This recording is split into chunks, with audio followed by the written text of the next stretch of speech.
Alright, so in this video, um, I'm gonna solve the the practice problems in chap section 4.6.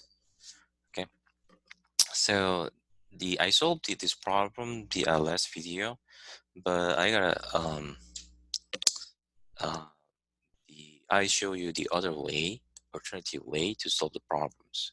So question is this: here.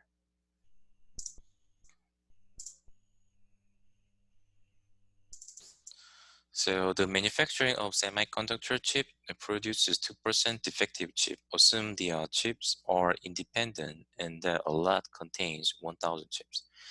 So use normal approximation and then approximate the part 1. Approximate the probability that more than 25 are defective. So let's see. So the question A, 4.6.4. So we'll find the probability x is one approximate this probability, right? Okay. So last time, what I did is this. So I'll approximate. I'll just apply the correction of continuity.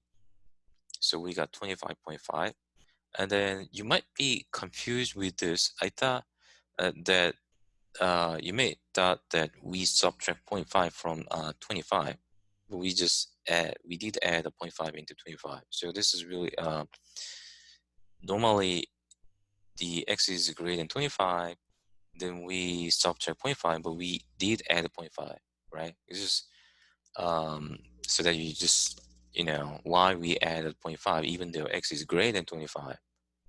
So that's not the typical way to solve problem.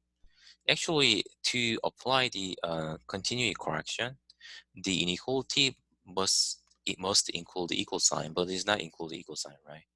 So the now I'll just rewrite this probability as like this: 1 minus probability that x is less than or equals 25. Okay, that makes sense, right? Because I use the complementary rule. So now then this is equal to 1 minus probability p. Okay, now this is approximately equal to, well, since there is equal sign, then we apply the what? Continuity correction, okay? The x is less than or equals, then what? The 25.5, okay? Now we transform the probability. This is equal to, 1 minus probability that z score is less than or equals. And the question A, this problem, the binomial distribution is given. So mu is going to be n times p, and then sigma is np square root of npq, right? pq. So n is 1000, okay, and then p is a 0.2, okay. It's the 2% effective chip, so 0.2%, which is a 0.02, so which is 20. And then the square npq is going to be square root of 19.6. So this is going to be 25.5 minus 20 over square root 19.6. Now using calculator, then you can, let's see, give me a second.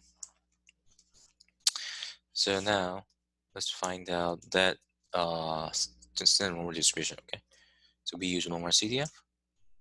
Lower is negative 9999, right? And the upper going to be, you see it, 25.5 minus 20, and then square root of 19.6.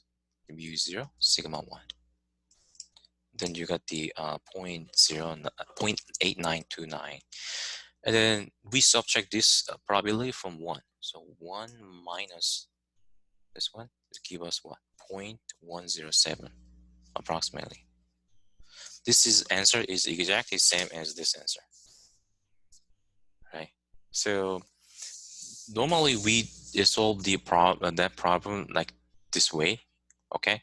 So the rewrite that probability as other form, including equal sign inequality, and then apply the correction of continuity, and then transform the distribution to G distribution, the standard normal distribution. Okay, so Yeah, so I hope this video just help you to understand clearly how to solve the normal approximation to binary distribution. Okay, thank you.